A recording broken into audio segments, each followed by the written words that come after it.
Hey guys, it's Woody the Unexceptional Gamer, and just a few seconds ago, I watched Brock Lesnar fight in the UFC 141. Or 140, I think 141. Anyway, if you haven't seen the fight yet, then I'm about to spoil it for you. So you might want to, click away if that's your thing. But I'm here to sort of to say thanks to Brock Lesnar. So here's what happened. Brock Lesnar fought this guy, Alistair Overeem. And it was what they were billing as the classic grappler versus striker matchup. And, it didn't turn out quite like that. Either Brock's takedowns were stuffed, I have to watch it again, or whatever, he tried to strike with one of the best strikers in the world. But for whatever reason, Brock never got the takedown that I expected him to get. I expected him to just be unstoppable, to charge in there like a bull and take him down, right? I thought Alistair Overeem would find himself with just the most powerful takedown perhaps ever on planet Earth, and not be able to handle it. That's what happens to most strikers. But he's not purely a striker, I guess. He's got some takedown defense, and he got some knees on the chest. And I'm watching these knees on the chest thinking, he's too big a man. Who could hurt a moose like that? And that wasn't the case. Turns out when Alistair Overeem hits you in the chest with a knee, it really hurts. And eventually he kicked him in the liver or something. And watch this nade. Boom. So eventually he kicked him in the liver or something like that, and got his attention. And he pretty much just covered up and waited for the ref to save him. That's how the fight went down. But I'm not really here to talk about fight results as I am talking about, I don't know, I guess I want to say thank you to Brock Lesnar. So here's the deal. In his interview after the fight, he announced that he was retiring, nearly in tears, right?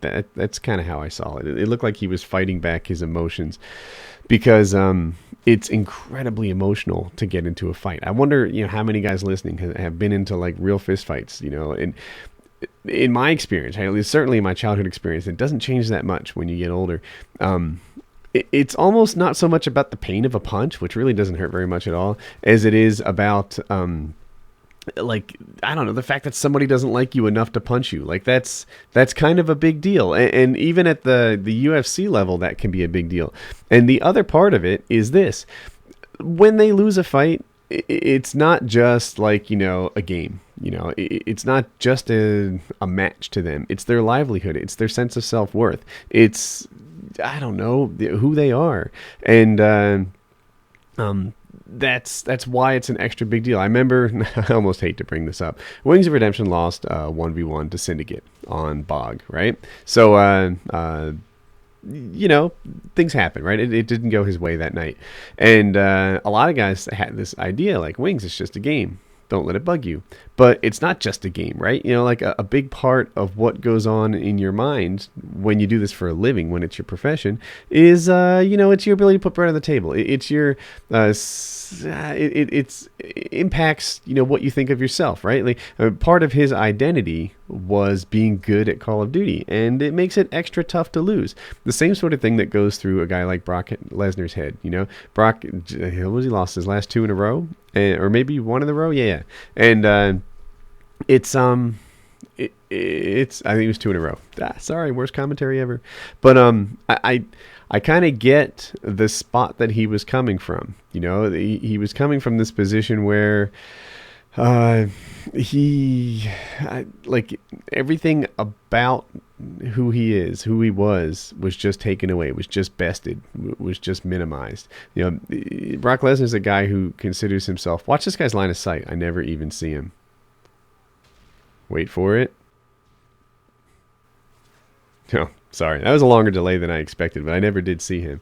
Anyway, everything about his, like who he is, what he thinks of himself, what was put on the line, and he lost. And like, it's not that I've been there, but I guess I should say thank you, right? Thanks to the guys who go out there and compete and are willing to give it a go, because it's dangerous to put the sense of who you are on the line like he did. And Brock Lesnar had his haters. He had his haters because he kind of went into the UFC with a WWE like showmanship.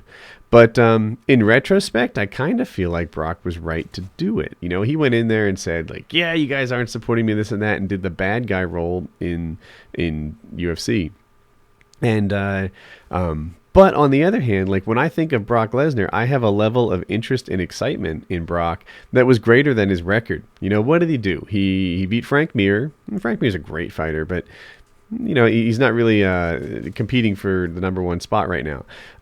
He beat Randy Couture, I think, and Randy Couture's a great fighter, but he's also a guy who's better fit for 205 pounds than 265.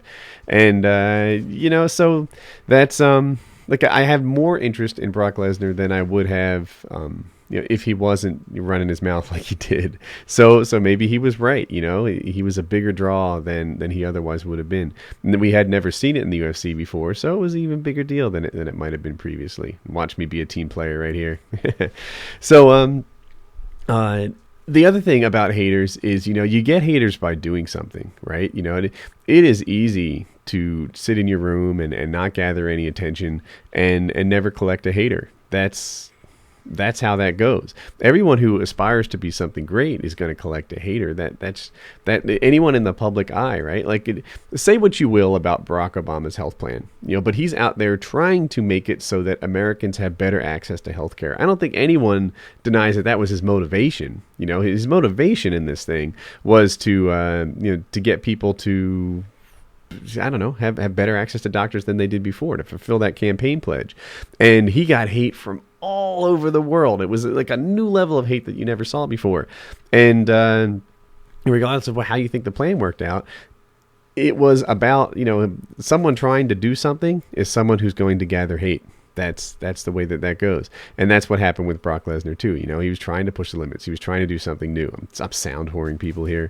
And that's why, you know, he collected the fussing that he did. And so now in his like final fight, you know, at the end of it, I almost wish that I could somehow like shape opinion. I don't know. It's kind of a bold, I don't know, not that big of a deal.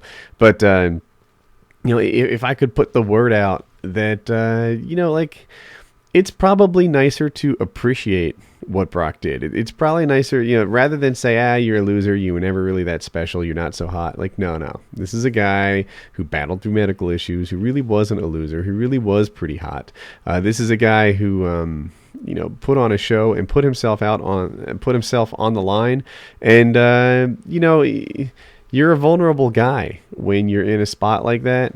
And, you know, I guess appreciate anyone who's willing to do that. And I just can't find it. I think the whole team is running blind eye. I saw one guy and he was like in a house for the longest time.